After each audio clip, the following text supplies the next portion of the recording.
Selamat pagi, Assalamualaikum warahmatullahi wabarakatuh.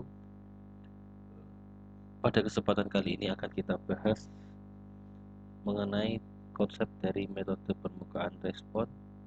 Nanti akan kita lihat bagaimanakah langkah-langkah yang diperlukan dalam melakukan analisis menggunakan metode permukaan respon.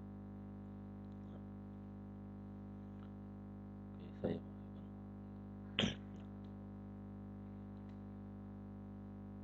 kita langsung lanjut ke bagian ini. Pada dasarnya, metode permukaan respon merupakan suatu metode yang digunakan untuk mencari keadaan optimum dari suatu proses. Proses inilah yang nanti akan kita lakukan dalam bentuk suatu penelitian, misalnya bisa apapun itu, bahan satu dan misal ada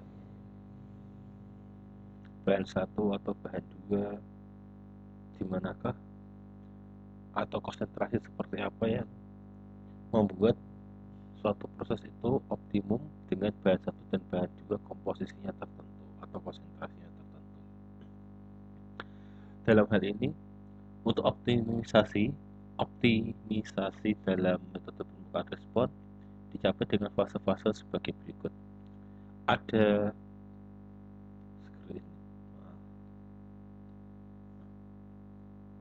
screening, kemudian ada improvement, ada screening ya, ada improvement, dan ada determination of optimum. Yang pertama tahap screening. Nah, ini screening, yaitu menentukan faktor mana yang benar-benar mempengaruhi hasil. Screening ini atau tahap screening ini dilakukan dengan menggunakan desain faktorial atau faktorial pecahan.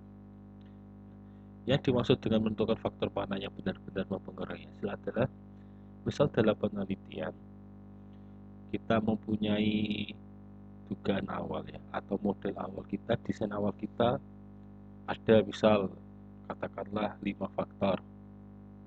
Faktor 1, 2, 3, 4, 5. Ini kita lakukan terlebih dahulu screening untuk melihat dari 5 faktor itu yang benar-benar mempengaruhi studi atau proses atau penelitian yang kita lakukan itu yang mana. Apakah kelima faktor itu semuanya mempengaruhi hasil, atau hanya 2, 3, atau 4, atau bahkan satu saja yang mempengaruhi hasil.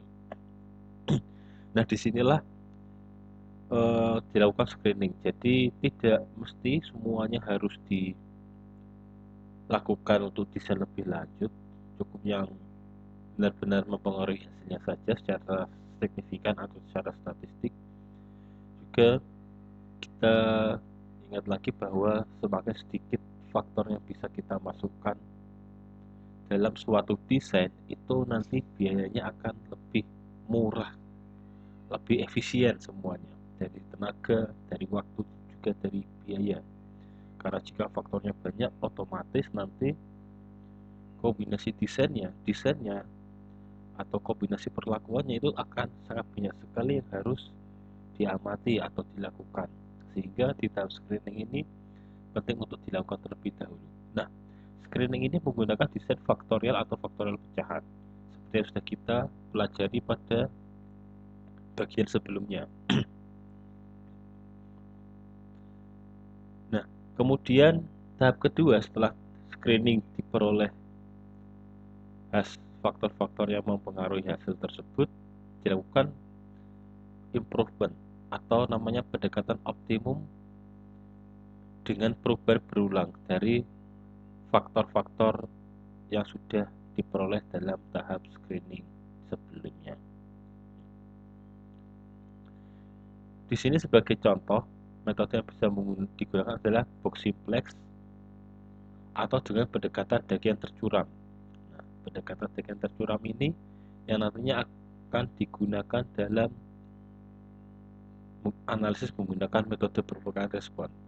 Namun tidak terbatas hanya metode bagian tercuram, nanti akan ada beberapa alternatifnya. Namun di sini akan kita pelajari yang paling mudah dulu, yang paling simpel dan paling banyak dilakukan.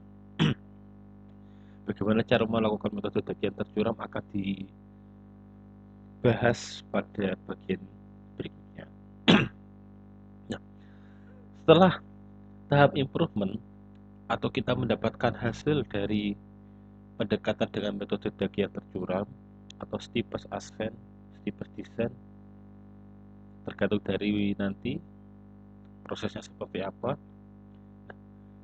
Hasil dari improvement itu akan kita peroleh yang namanya titik-titik awal, saja titik awal gitu ya untuk sementara ini.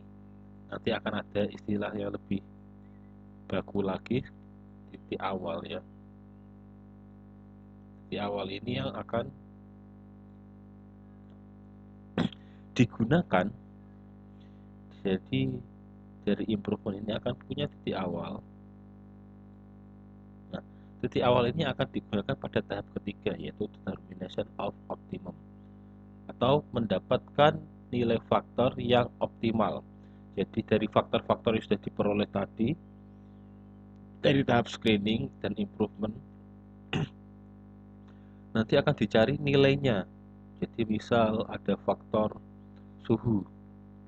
Suhu ini sudah lolos screening, suhu atau temperatur ya, suhu ini sudah lolos screening, sehingga kita lakukan improvement pada faktor suhu ini, dan setelah nilai titik awal dari faktor suhu kita peroleh, dilakukan yang namanya metode permukaan respon itu sendiri, yaitu nilai-nilai dari faktor suhu yang membuat proses tersebut menjadi optimum. Maka disebut dengan determination of optimum, mendapatkan nilai faktor yang optimal atau yang membuat proses tersebut menjadi optimal. Alat yang kita gunakan yaitu adalah metode permukaan respon di sini ya, desain permukaan respon.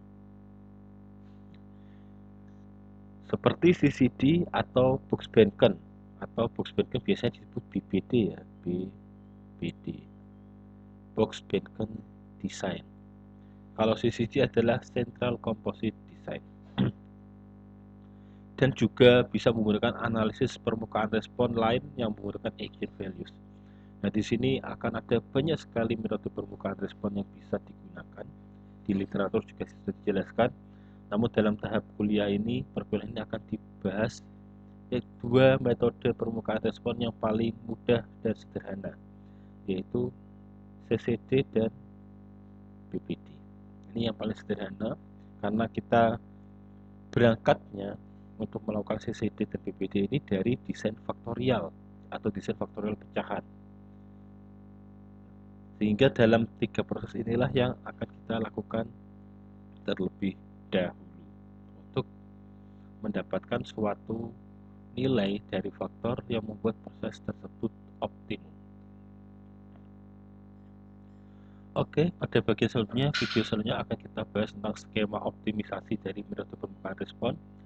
Begini skemanya, sehingga untuk bagian ini sebagai pengantar langkah-langkah apa saja yang kita lakukan dalam melakukan analisis menggunakan metode permukaan respon. Sampai jumpa di video